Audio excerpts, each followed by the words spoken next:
Vamos a ir entonces con los casos clínicos de obstrucción intestinal. El primer caso es un paciente recién nacido pretérmino de 36 semanas que fue adecuado para la edad gestacional y que tenía diagnóstico antenatal de síndrome de Down.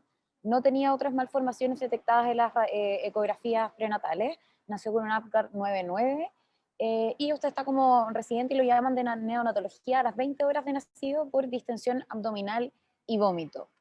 Eh, ¿Qué cosas les gustaría saber y qué cosas les gustaría preguntar? Si nos pueden escribir en el chat para ir complementando la presentación.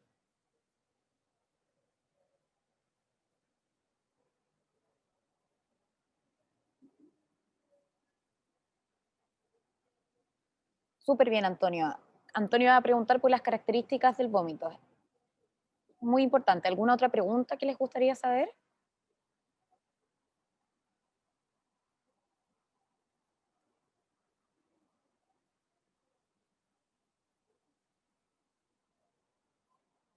Exacto, Gabriela. Si tuvo eliminación o no de meconio. Muy, muy importante. Ruidos diaéreos, presencia, liberación de meconio también nos dice Valentina Herrera. Si ha tenido deposiciones, alimentación, súper bien. Estado del paciente, Carmen Gloria refiere al estado del paciente, irritabilidad, exacto. Entonces, no ha tenido eliminación de meconio, súper importante. Los signos vitales, entonces, frecuencia cardíaca 180, tiene una temperatura de 36, una presión arterial de 102,70, el aspecto está bien hidratado, perfundido, tiene un lleno capilar menor a 2 segundos, el abdomen se encuentra distendido, no doloroso y no tiene ruidos hidroaéreos. Se le tomaron algunos exámenes, el hemograma en realidad estaba normal para la edad, tiene gases y electrolitos normales. Veamos.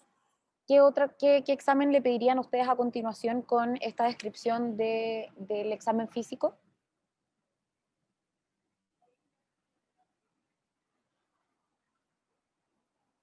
Una radiografía. Súper bien, Carmen. Y eso es fue lo que le pedimos nosotros. Esta era la radiografía. ¿Qué cosas le llaman la atención según lo que hemos pedido, o sea, según lo que habló el doctor Kulikov anteriormente? Aparte que se ve un paciente que está monitorizado, ¿cierto?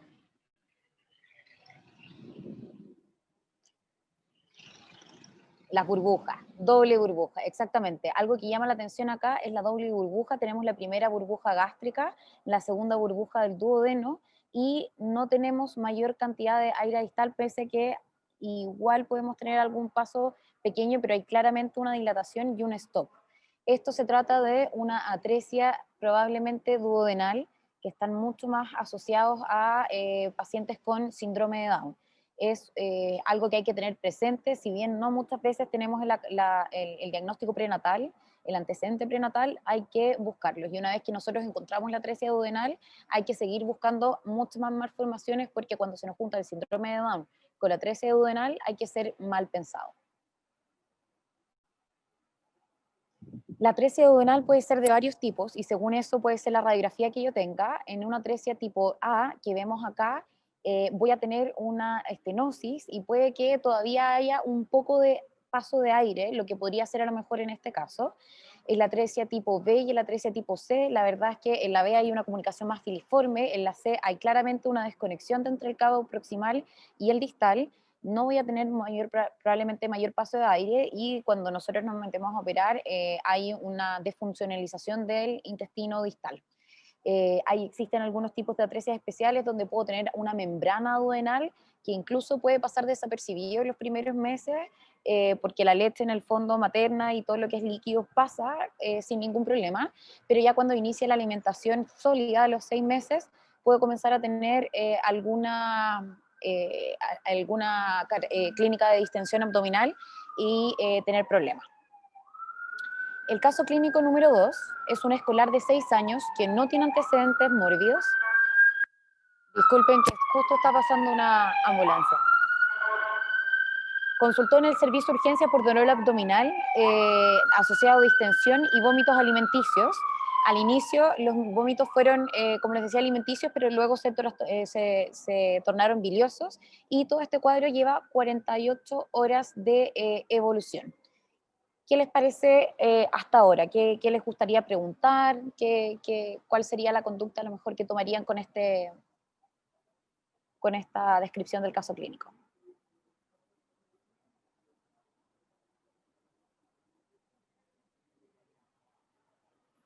Esperemos a ver qué.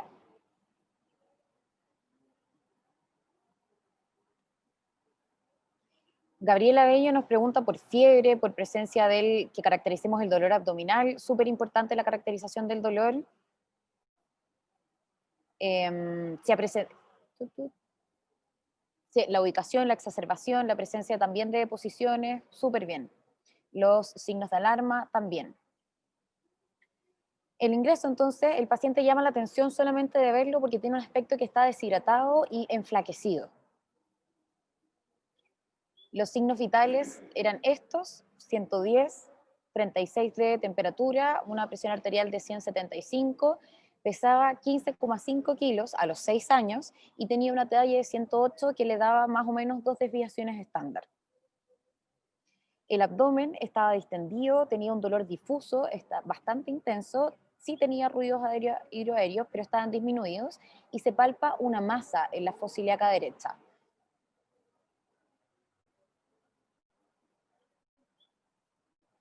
No tenía signos de irritación peritoneal, pregunta Ramiro. No tenía.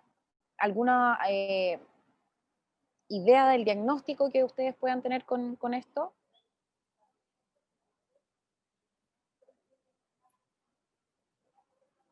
Valentina Herrera nos dice, hay que ver presencia de parásito en fecas o pica por besoar. Súper bien, Valentina.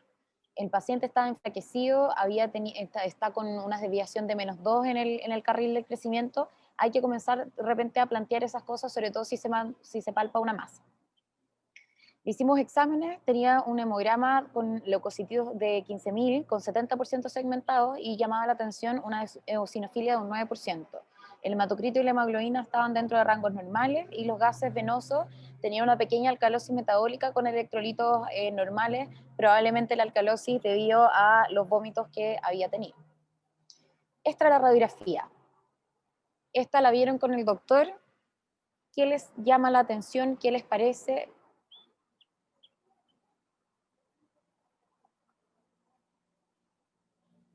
Niveles hidroaéreos, súper bien Antonio Estrada. Exactamente tiene niveles hidroaéreos. También Valentina Herrera, muy atenta respondiendo.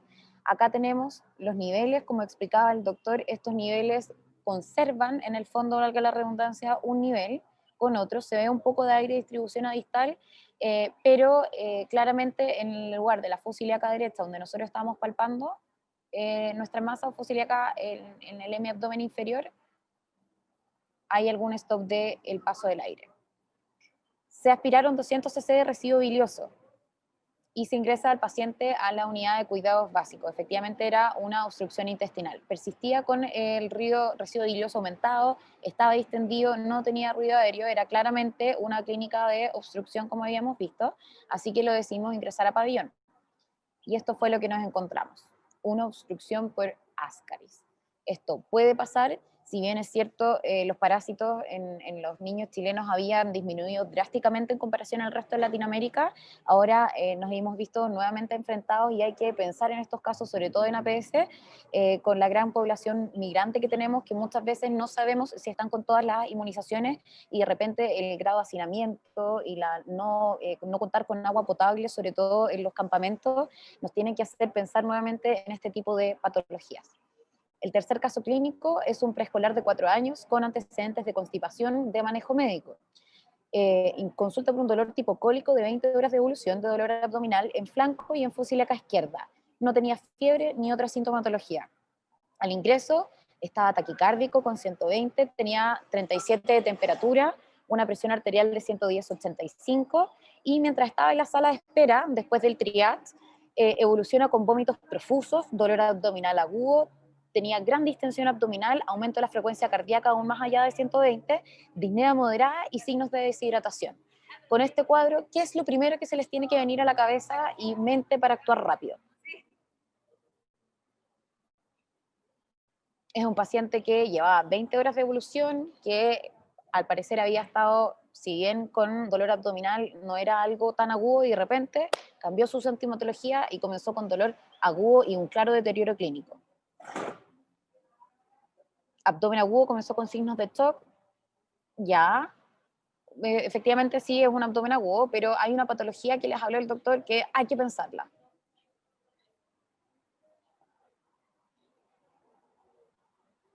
Ruptura de víscera hueca podría ser, pero antes que la ruptura de víscera hueca,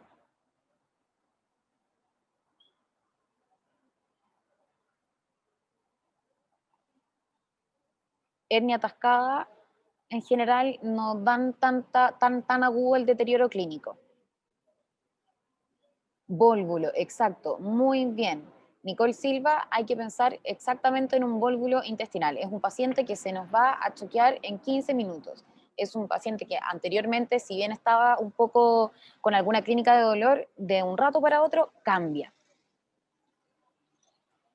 Al examen está el abdomen blando, depresible, distensión, timpanismo en flanco y fosa ilíaca izquierda, dolor difuso, mayor en la zona anteriormente descrita, como les decía, vólvulo intestinal. Esta es una radiografía, este es el signo del grano de café. A este paciente hay que llevarlo rápidamente a pabellón. Muchas veces los vólvulos intestinales están asociados a mal rotación intestinal, mal fijación por el meso del intestino, y entonces quedas libre de la cavidad abdominal y pueden volvularse, alterando rápidamente la irrigación, ¿cierto? Y comprometiendo el intestino, las paredes intestinales, y que puede terminar en una perforación intestinal.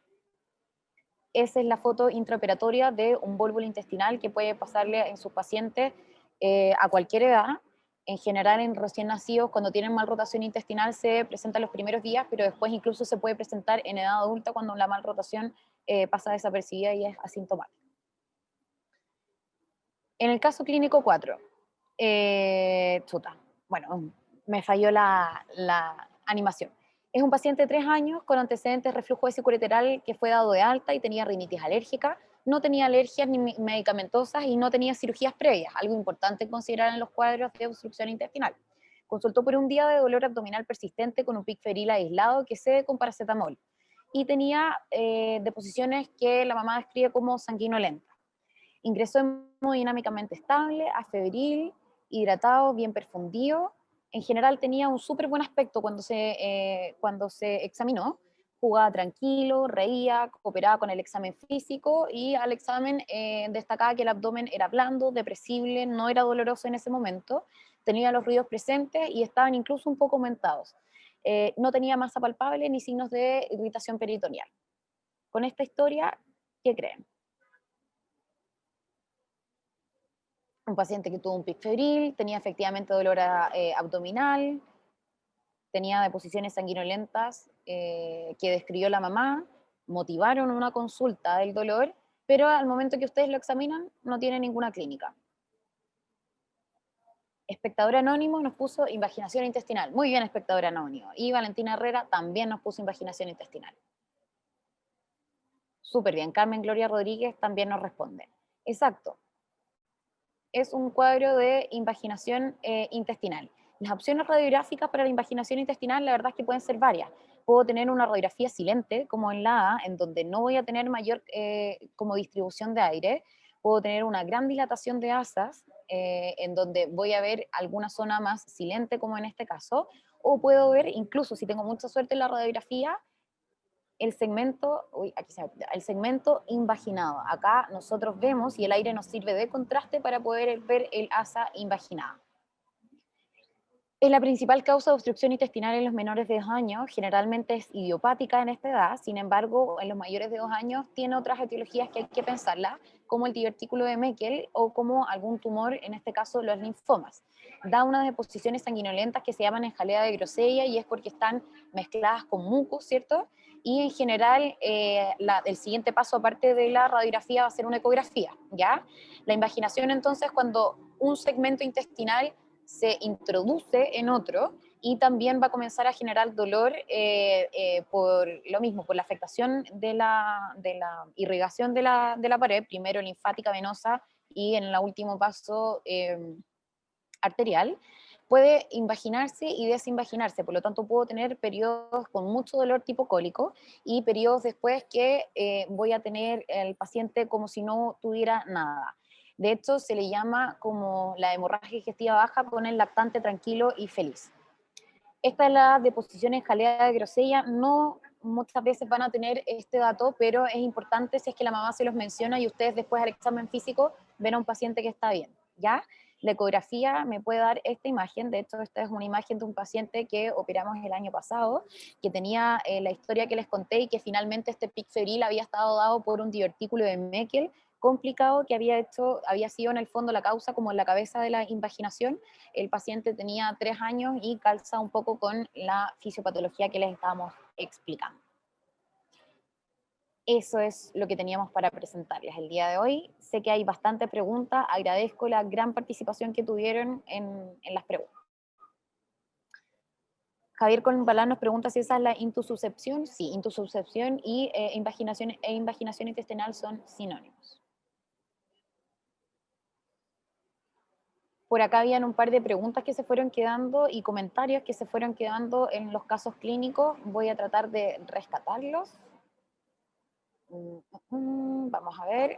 Espectador anónimo nos vuelve a escribir. Dice, en el caso clínica 2, en zonas alejadas que no tenemos opción de tomar exámenes de urgencia ni radiografía, es súper frecuente que el motivo de consulta por dolor abdominal y vómitos. ¿Cuál es el número de vómitos en que considerar derivar o la clave de la clínica? Porque en el caso del paciente estaba sin signos de irritación peritoneal, estaba estable y nos pregunta si tenemos que derivar siempre para exámenes. Doctor Kulikov, no sé si quiere responder usted esta pregunta. Claro, más que la característica o la cantidad de vómitos que uno debiera fijarse, son las características de los vómitos. Tal cual lo dijimos delante, un paciente que parte con dolor abdominal cólico y que los vómitos se transforman de gástrico alimentario a vómitos biliosos es probablemente un paciente candidato a cirugía por alguna razón. Si a eso uno le suma que el paciente está deshidratado o existe compromiso, en las horas que uno lo va observando, con mayor razón hay que derivarlo, ¿ya? Inicialmente todos los pacientes deberían ser manejados igual, tratar de estabilizarlo, hidratarlo y ver cuál es la evolución. Si en esos pacientes la evolución no es buena, hay que derivarlo. Muy bien, hay otra pregunta de Ramiro Vicente que dice, ¿los AINES o antiespasmódicos influyen en los signos de irritación peritoneal?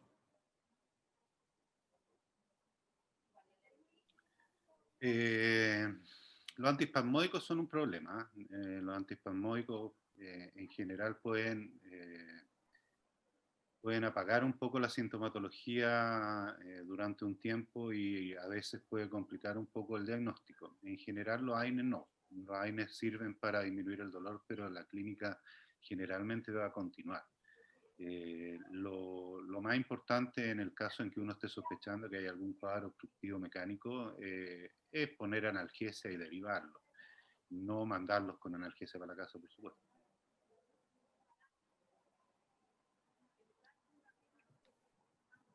Dice, Dina Arrieta dice, ¿se debería derivar a un recién nacido que consulte tanto donde la mamá no suele dar mayores datos y que el examen físico te sugiera dolor abdominal tipo cólico?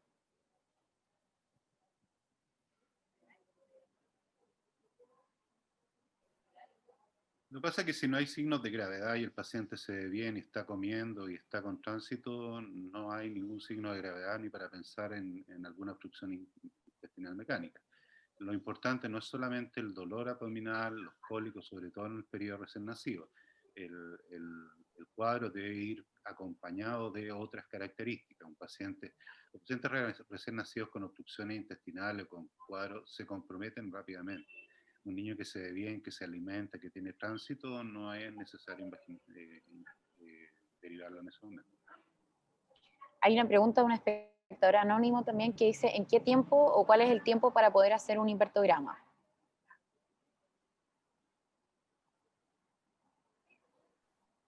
Claro, el invertograma se hacía hace mucho tiempo atrás cuando no existía la ecografía.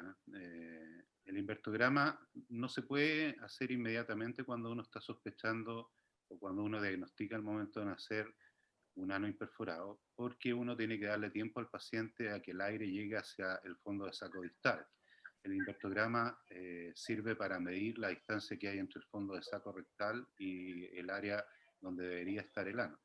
Si es que eso no se hace a las 24, 48 horas, el aire no alcanza a llegar hacia abajo. Así, por lo tanto, si van a hacer un invertograma, tiene que pasar por lo menos 24 horas. Pregunta Ramiro Vicente, si está en el sapo y coloca analgesia y el dolor abdominal cede, ¿lo envía a la casa?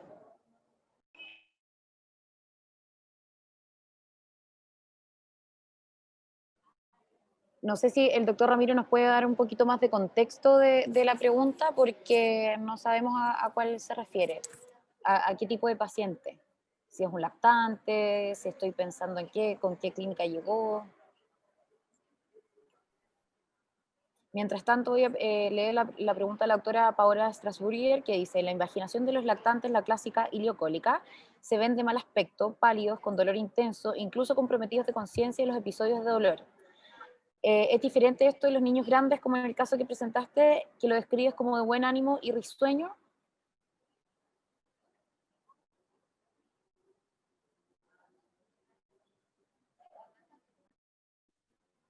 La historia de los lactantes con invaginación intestinal es un poco más florida que los pacientes que son un poco mayores. En los pacientes un poco mayores hay episodios que son de invaginación intestinal secundaria por un punto patológico, en que los pacientes entre los episodios de dolor se pueden ver de muy buen aspecto, ¿ya? En general, en los lactantes, entre los episodios de dolor, el niño está absolutamente decaído, pálido, durmiendo. Así que sí, puede ser un poco distinto en los niños mayores que en los lactantes. Súper. Ramiro Vicente no ha vuelto a escribir para contextualizar el caso, así que mientras tanto creo que veo una mano en alto. Paulo Urrutia tiene la mano en alto, no sé si ellos pueden acceder a audio. Si no, le pediríamos a Paula que nos escriba por el chat para poder responder su pregunta. Sí, ellos no tienen acceso a audio, solo pueden hacer preguntas por el chat de preguntas y respuestas, así que tienen que súper. escribirla por ahí. Ya, si Paula Urrutia sigue teniendo la pregunta, la invitamos a escribirla entonces por el chat. Con respecto a la pregunta del doctor que dice que si está en el sapo coloca analgesia y cede el dolor, siempre y cuando el paciente esté en buenas condiciones y no esté deshidratado y no existan signos de irritación peritoneal y el examen abdominal sea sin ninguna de esas cosas, es seguro mandarlo a su casa. Ojo que siempre los dolores abdominales son evolutivos. La apendicitis inicialmente se pueden confundir fácilmente con una gastroenteritis. Por lo tanto, hay que controlarlos y verlos y estarlos viendo en el tiempo.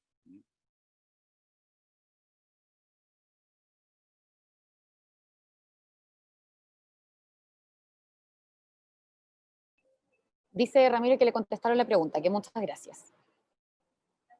Nos quedan un par de minutos antes de darle paso a la doctora Gallardo, si tienen alguna otra consulta acerca de las radiografías, acerca de los diagnósticos diferenciales. Importante también rescatar un comentario que, aparte de los parásitos que habían dicho, los besoares son súper importantes de sospechar, sobre todo en adolescentes, mujeres con trastornos del ánimo o algún antecedente psicológico. Pasan muy desapercibidos los tricobesoares, o los besoares en general, que pueden ser tricobesoares si es en el caso de pelos, o fitobesoares en el caso que sean por vegetales o por vegetación. Hasta que en el fondo causan el cuadro de obstrucción intestinal. Hay un síndrome del Rapunzel, en donde el estómago se llena de pelos y además la primera parte del duodeno, y causa un dolor de cabeza en general para los cirujanos. Así que hay que tenerlo por lo menos como diagnóstico diferencial en obstrucciones intestinales en adolescentes, ¿ya? nunca dejar de hacer un examen físico completo, por más que consulten de repente por dolor de garganta, no pierdan la oportunidad de hacer un examen físico abdominal, genital en los hombres, ver la posición de los testículos, si bien no tiene mucho que ver con la presentación de obstrucción intestinal quizás, pero es muy, muy importante porque nos va a permitir hacer un diagnóstico holístico del paciente. Si no hay más preguntas, agradecemos entonces la participación ávida en el chat. Sí, muchas gracias por todas sus preguntas. Y entonces, gracias doctor Púlico, gracias doctora Roldán.